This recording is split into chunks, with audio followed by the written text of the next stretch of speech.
আজ যে মারা গেছে এখন তার বাপ এখন পাগল অবস্থায় আছে, বাপ হতো। এই যে দৃষ্টান্তমূলক শাস্তি চাই, আমরা এই বিচার চাই। সালদনিয়া ওর যে একটা বিরোধ আছে, একটা আন্দোলন চলে, এই আন্দোলন তনে লইয়া সব মানুষের ডিঙ্গাইয়া মাটি কাটের সপ্তাহ করে, সেউরে মানে না, সেউরে ফরওয়ারও করেন না, তারও তো ক্ষমতা। আর কালকে যে ঘটনাটা হয়েছে ওনার কিন্তু ঘটনা যে মাটি কাটা লইয়া, এটা সরকারি জায়গা নাই, আমরা প্রাইভেট জায়গার মাঝে জুড়ে মাটি কাটাইলে আমরা মাটি কাটাইতে জন্য রাস্তা দিত, এত তো আমরা কইতো আমরা না হইয়া জুড়ে মাটি কাটাইলে অবৈধভাবে।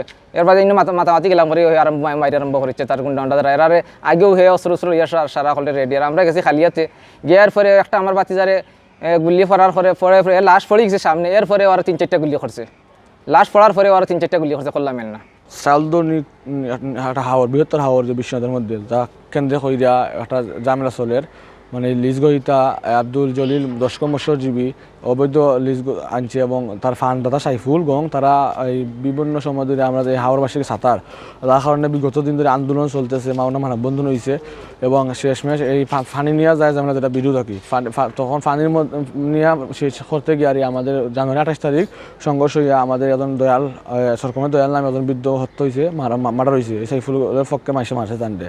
পরে এই ঘটনায় মামলা হয়েছে, মামলা হওয়া পরেও মানে হে হাইকোর্ট থেকে বেল ইয়া ওঠার দামাচাপা দিয়ে টাকা পয়সা নিয়ে রিপোর্ট নিয়ে হে ওঠার ফাইনাল করেছে, মামলা শিথিল করেছে, যার পরে প্রেক্ষাপটে এখন আরও উগ্র হয়ে উঠছে। গত 15 দিন ধরে হে উন্নয়ন প্রকল্প আনছে হইয়া হে উন্নয়নের কাম করার, যে রাস্তা মাটির বরাট করার জমিন থেকে তুলে নিয়ে। আর তখন এই যে গতকালকে ইব্রাহিম সিজিলের জমিন থেকে যখন তার মাটি খাটতে চাইছে, তখন ইব্রাহিম সিজিলের বাড়িতে নিয়ে ইব্রাহিম সিজিল বাধা দিতে গিয়া তখন এই অতর্কিত হামলা করছে এবং অতর্কিত হামলার মধ্যে গুল্লি হয়ে করছে। তার লগে 4টা-5টা পিস্তল আছিল, তার মানুষের হাতে গুল্লি করছে, হ্যাঁ নিজে সাইফুলে গুল্লি করছে। আমরা গুল্লির কারণে প্রায় 18 থেকে 19টা গুল্লি এই বাচ্চা যে মারা গেছে তার শরীরও আছে, মুখের মধ্যে চোখের তেতলি গেছে। এবং আরে একজন মানিক মিয়া, তার চাচা এখন যে মারছে তার বাপ মানিক মিয়া, তার মাথায় গুলি আছে এবং তার চাচাতো ভাই যে মনির মিয়ারও গুলি আছে হনার মধ্যে, আরও কয়েকজন আহত আছেন, বেশ কয়েকজন।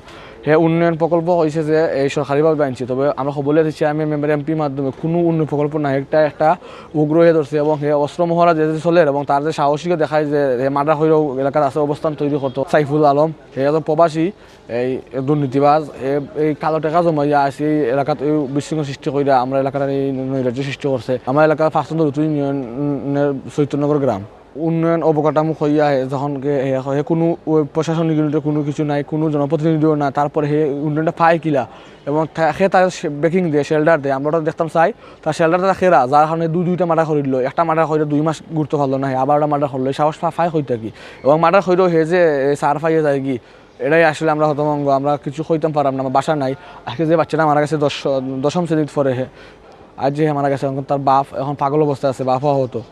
এই যে দৃষ্টান্তমূলক শাস্তি চাই, আমরা এই বিচার চাই। আসলে দেখার আমরা কেউ নাই, আসলে আমরা এই যে স্থানীয় জনপ্রতিনিধি প্রশাসন সবর হইলাম, আমরা এর শক্তি হই মূল চালকের শক্তি খাই সব কিছু গুজাবা কর্তা এবং এইভাবে আর কোনো মার বুক খালি না হয় এই যে সন্ত্রাস দমন করার জন্য আমরা আকুল আবেদন জানাইতেছি আমাদের সিলেটের প্রশাসনের মাধ্যমে কাছে।